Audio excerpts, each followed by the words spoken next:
Ladies and gentlemen, presenting Joe Thomas for enshrinement in the Pro Football Hall of Fame, his wife, Annie Thomas.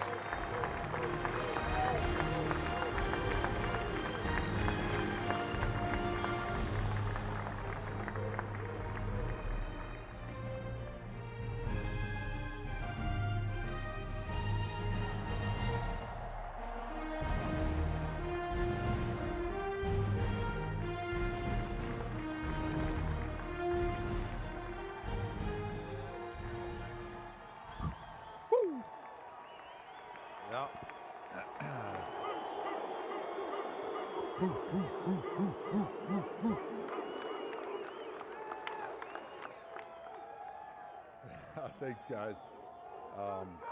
The first thing my wife said is, "Yep, your ears are big enough on the bus," because she was worried it wasn't going to look like me if it had small and normal size ears. Kiddos, Annie, thank you for that unbelievable introduction. That was so special and heartfelt. Got to start by saying thank you to the Hall of Fame voters, to Canton, and to the people of the great state of Ohio.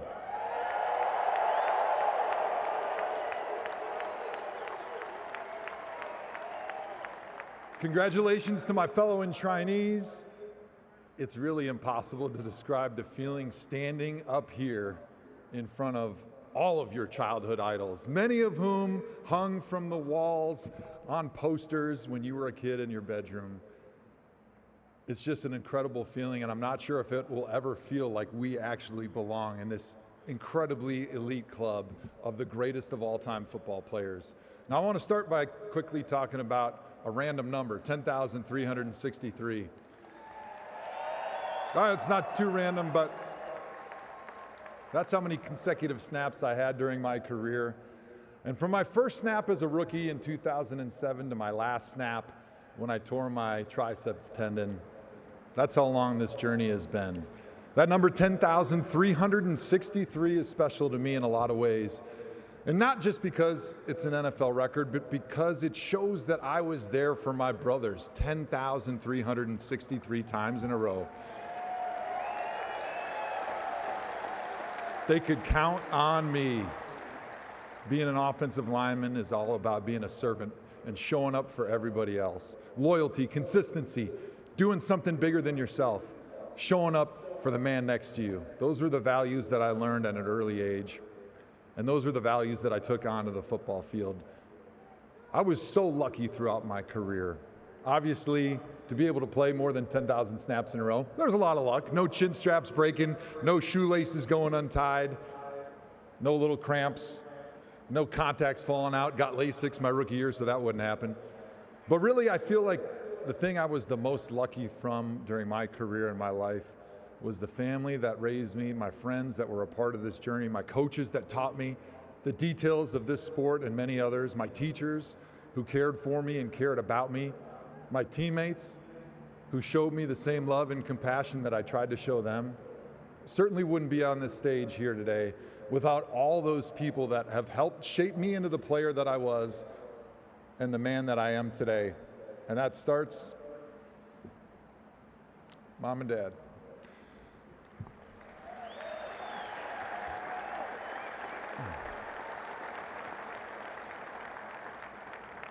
Whoever that person was in your life for you growing up that instilled those values that you hold with you your entire life become the most important people in your life to set the course and the direction that your ship is headed. And for me, it was Eric and Sally Thomas, my parents. Dad, can't look at you. I'm gonna cry. Stop it.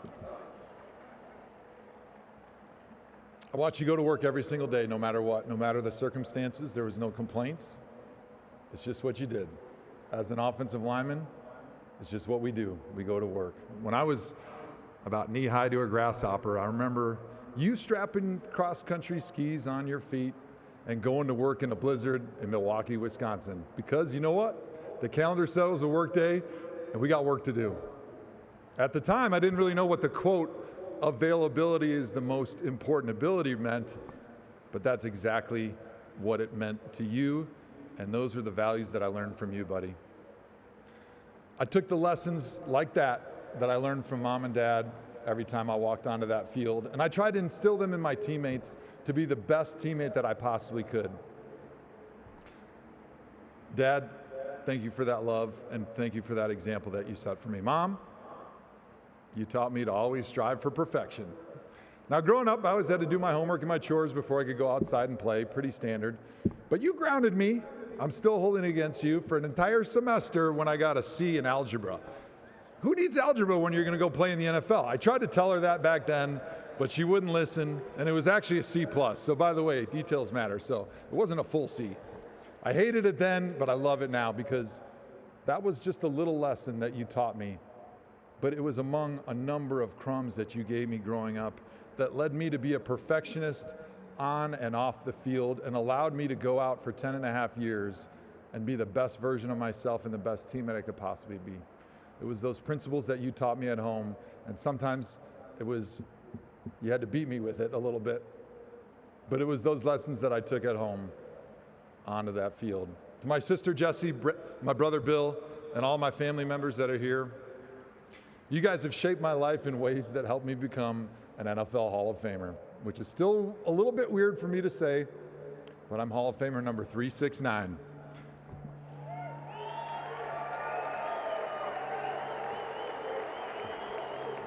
To some of you, there's different meanings for that number, which I'm excited to discuss tonight at my party. But thank you to everybody that was such a huge part of that journey. To my best friends growing up, Steve Johnson, you always kept me humble. You beat me out my senior year of high school for the Offensive Lineman of the Year in the Greater Metro Conference. Thanks for never letting me forget that. I guess I was just a harder worker than you in college because you ended up being a long snapper, and I'm standing up here with the gold jacket. I'll let you buy me a beer later. Ben Strickland, you always built my confidence up by allowing me to beat the little kid who was fast in those foot races. So thanks for doing that for me, and thanks for continuing to keep me humble and continuing to have those discussions, those deep-rooted discussions that help me in life, with family, with friends, with career paths, that only somebody that I've been best friends with since I was a tiny kid would allow. I know the fourth member of our Four Musketeers, Luke Holman, is upstairs listening tonight. And I know he's got that player agency contract I signed in middle school still in that wallet. So hopefully he doesn't come for his 3% at any time soon. To my Badger coaches, Barry Alvarez, Brett Bielema, Paul Christ, you guys helped turn an 18-year-old boy who was 250 pounds into a man. You showed me how to be a teammate that people could count on. You always said, count on me. And that was my motto, still is my motto to this day. To my offensive line coaches, Jim Huber, Bob Pelsick, Steve Marshall, Mike Sullivan, George Warhop, Andy Moeller, George DeLeon, Hal Hunter, Mark Hudson, Bob Wiley. You guys taught me the technique and that sense of urgency that as an offensive lineman, we can't win the game on any one play. But we sure as hell can lose a game on one play, especially when you're going against a guy like right there, DeMarcus Ware, because he'll wreck your game in one play. Pucker factor is a real deal when you're an offensive lineman. Every play matters. To my 6 NFL head coaches, Romeo Crennel, I know, 6, can you believe that? I had 9 offensive coordinators in only 11 years. Romeo Crennel, Eric Mangini, Pat Shermer, Rob Chudzinski, Mike Pettin, Hugh Jackson. Each one of you guys gave me something on the field and off the field that I've taken with me and I'll take with me the rest of my life. To my quarterbacks, all of them, 20. Yes, I blocked for more different starting quarterbacks than any player in NFL history. What an honor.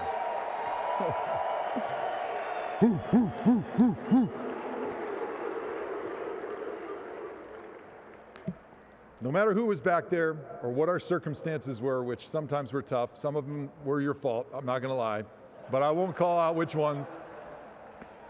You guys still laid it all on the line for your team.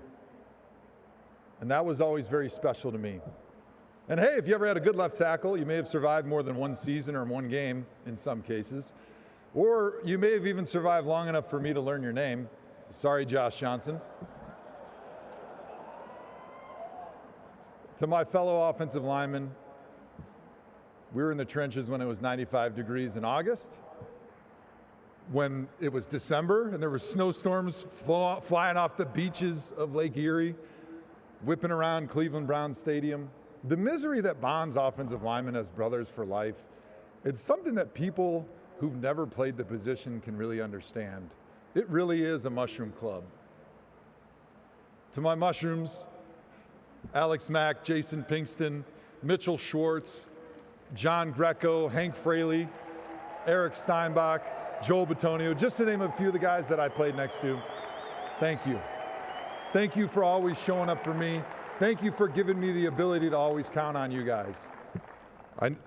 If you notice, I didn't mention any of my backup left tackles.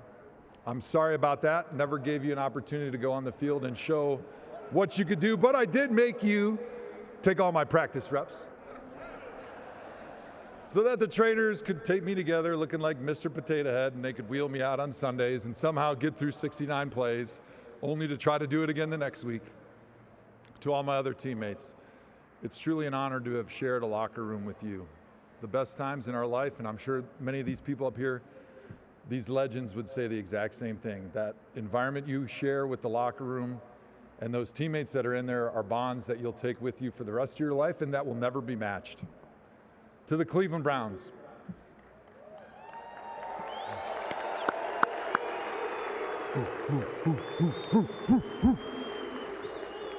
The voice is going a little bit, so my bark is not as good. Maybe my bark is not as good as my bite anymore, but appreciate you guys.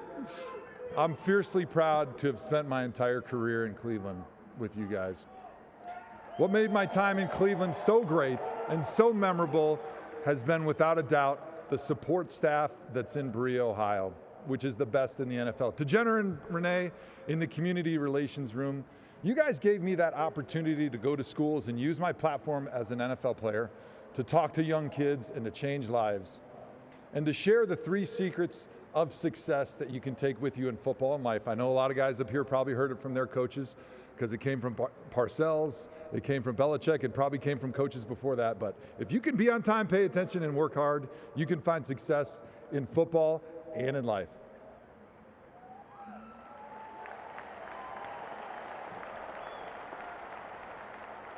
Got to thank my guy Brad Mellon running the Browns equipment room, keeping me looking as good as a lineman possibly can with baggy ninja pants, which is not that good, but you did your best. I'm sorry, I never conformed to the dress code. Joe Sheehan in the training room, thank you.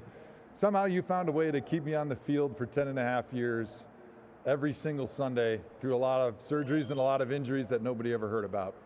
To Peter John Baptiste and Dan Murphy and the PR staff for helping me to usually avoid those landmines when you're speaking with the media. It's not always easy when you finish your career on a 1-31 heater, but you guys were incredible mentors to me and incredible teachers in dealing with the media and also helping understand how the media is a conduit to the fans. And in Cleveland, we got some good fans, so that was pretty easy.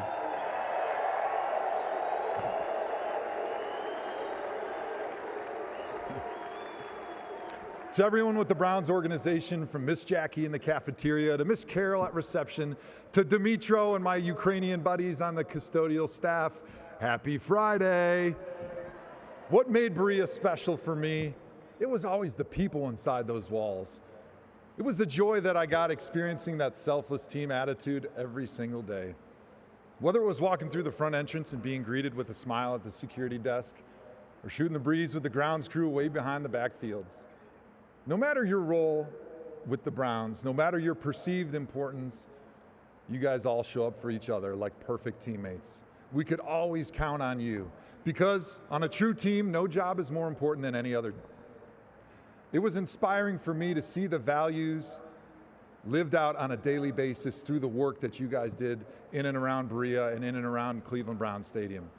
To Jimmy and Dee Haslam and to the Whitney and J.W. Johnson family.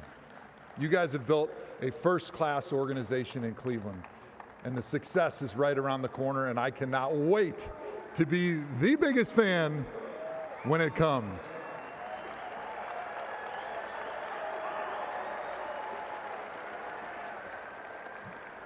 Your investment in Cleveland and all of Ohio has made us Browns players fall in love with this city and with this great team and this historic franchise. To Browns fans, the most loyal group of people I know, and I don't think it's going to be argued by anybody. Although, I will say, on behalf of me and the other enshrinees, I think this might be one of the most well-attended enshrinement days of all time, and that's a testament to the fan bases and the greatness of the other folks that were enshrined with me today. But in Cleveland, even if we were losing, you guys were there on Sundays barking in the dog pound and partying in the Muni lot. You guys are the heartbeat of the Cleveland Browns. And it was truly my honor to be able to represent you on and off the field for 11 seasons. To Phil Savage, who was the Browns GM when I decided to skip the NFL draft and go fishing with my dad like a derelict. Thanks for taking a chance on me. You could have drafted a bunch of other Hall of Famers, because that 2007 class, we got a lot of pride, and there's many more Hall of Famers that are coming after today. Cleveland, you guys, you understood me from day one. When I stepped off that plane, Randy Lerner's private jet, smelling like fish guts, probably the first time he ever had fish guts in his plane, I felt like I was at home. And for me, the values and the priorities in Northeast Ohio were the same, and that's what made me fall in love the second I got there. Family, faith, and football. To my wife, Annie,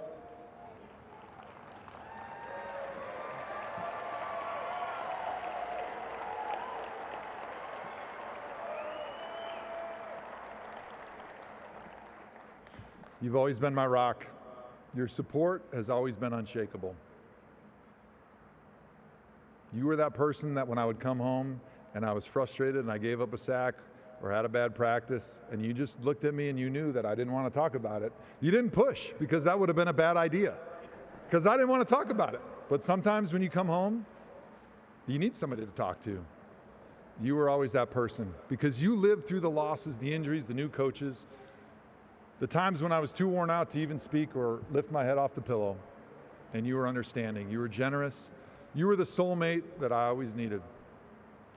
And now, it's beautiful watching you become the best mother possible for those 4 beautiful kids that tried to bum rush me on the stage last night and almost knocked me out. Thanks, guys.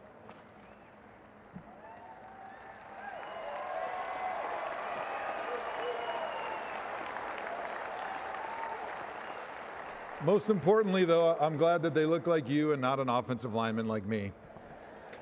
To Logan, Cameron, Jack, and Reese, pay attention now. Do you guys remember anything of my career? Logan, you were 4 when I retired. I think the only thing you probably remember is eating peanuts off the floor at Cleveland Browns Stadium. And if you don't remember that, Mom will tell you, because she barely got to watch any of my games because she was picking up after you and trying to feed you peanuts to keep you from crying. But I still love you. You guys were such a blessing to me during my career. Coming home after a tough day, looking into your faces, you guys would run and give me that big hug, the Titan hug, because you just wanted to hang out with Daddy. You didn't care what happened before I walked through that door. You gave me the joy, the happiness, and the purpose to continue on when sometimes I didn't think it was possible. You guys continue to give me purpose every single day of my life. Thank you.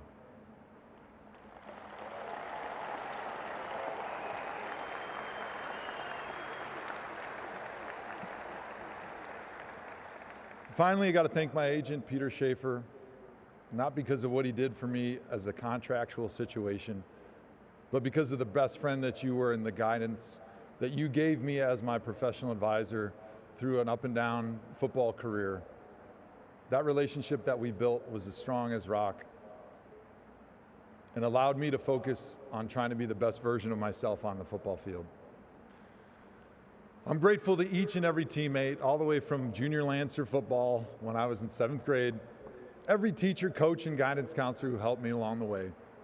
And many of them are here today. Now, believe Land, it's only an hour up the road from here. And I mentioned that I think this is probably the most well-attended Hall of Fame enshrinement we've had in a while. And a lot of that is because you guys showed up for me today. And I feel incredibly blessed that I could count on you guys.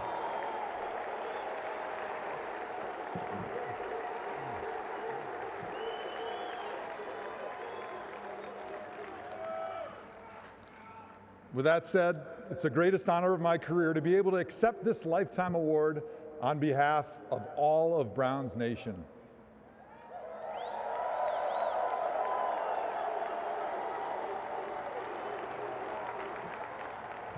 Cleveland, you could always count on me. Thank you so much for allowing me to count on you. Don't forget to keep showing up for each other. God bless the Cleveland Browns, God bless America, and God bless football, the greatest game of all. Thank you.